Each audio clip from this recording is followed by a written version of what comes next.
بسم اللہ الرحمن الرحیم۔ محترم ناظرین، السلام علیکم۔ ایک یہودی کو رسول خدا صلی اللہ علیہ وآلہ وسلم سے چند دینار قرض واپس لینا تھا۔ ایک دن آپ راستے میں جا رہے تھے کہ وہ یہودی آپ کے پاس آیا اور اس نے کہا، جب تک آپ میرا قرض ادا نہیں کریں گے اس وقت تک میں آپ کو یہاں سے نہیں جانے دوں گا۔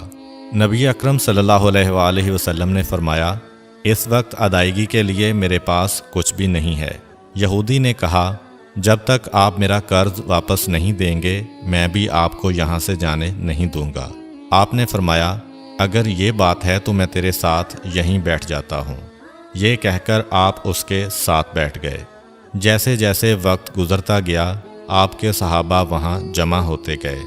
جب انہوں نے یہودی کی یہ جسارت دیکھی تو انہوں نے اس کو سزا دینے کا ارادہ کیا۔ آپ نے انہیں ہر طرح کی تادیبی کارروائی سے روک دیا اور فرمایا کہ تم دور چلے جاؤ۔ حکم رسول کے تحت صحابہ دور چلے گئے۔ سورج لمحہ بلمحہ گرم ہو رہا تھا اور اس کی تپش سے آپ کو اذیت پہنچ رہی تھی، یہاں تک کہ آپ کے چہرہ اطہر سے پسینہ بہنے لگا۔ اس کے باوجود آپ نے کسی طرح کے غصہ کا اظہار نہ کیا اور کوئی سخت جملہ نہ کہا۔ آپ سارا دن وہیں بیٹھے رہے اور ظہر، عصر اور مغرب و عشاء کی نمازیں وہیں پڑھیں۔ پھر رات چھا گئی۔ آپ نے رات بھی وہیں بسر کی اور فجر کی نماز بھی وہیں پڑھی۔ صحابہ یہودی کو ڈرانے دھمکانے لگے۔ آپ نے فرمایا، تم اس سے یہ کیسا سلوک کر رہے ہو؟ صحابہ نے کہا، یا رسول اللہ، اس کی یہ جرت کہ آپ کو یرغمال بنا کر اپنے پاس بٹھا لے۔ آن حضرت صلی اللہ علیہ وآلہ وسلم نے فرمایا، اللہ نے مجھے اس لیے نہیں بھیجا کہ میں کسی ہم پیمان یا کسی اور پر ظلم کروں۔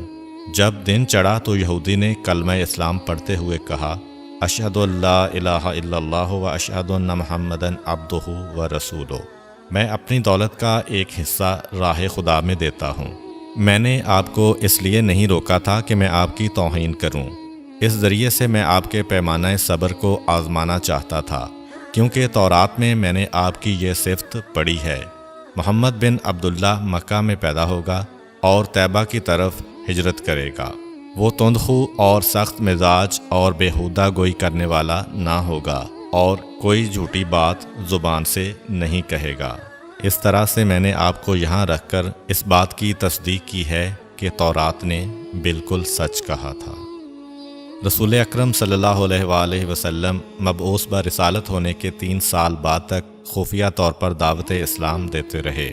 اس کے بعد اللہ تعالیٰ نے آپ کو حکم دیا کہ آپ کھل کر اللہ کا پیغام پہنچائیں اور لوگوں کو خدا کی طرف دعوت دیں۔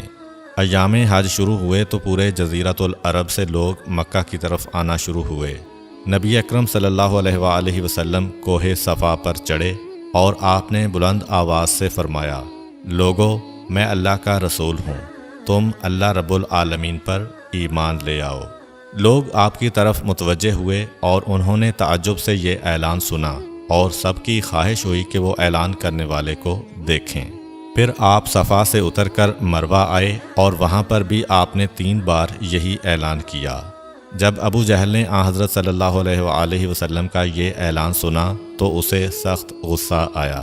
اس نے زمین سے ایک پتھر اٹھا کر آپ کی پیشانی پر مارا، جس سے آپ کی پیشانی زخمی ہو گئی، خون بہنے لگا اور آپ کا پورا چہرہ لہو لہان ہو گیا۔ اس کے بعد تمام مشرکین آپ کو پتھر مارنے لگے۔ نبی اکرم صلی اللہ علیہ وآلہ وسلم مجبور ہو کر کوہ ابو قبیس پر چڑھ گئے اور ایک چٹان کے پیچھے جا کر چھپ گئے۔ مشرکین نے بھی آپ کا تعاقب کیا لیکن آپ انہیں کہیں دکھائی نہ دیے۔ ناکام و نامراد ہو کر انہیں واپس آنا پڑا۔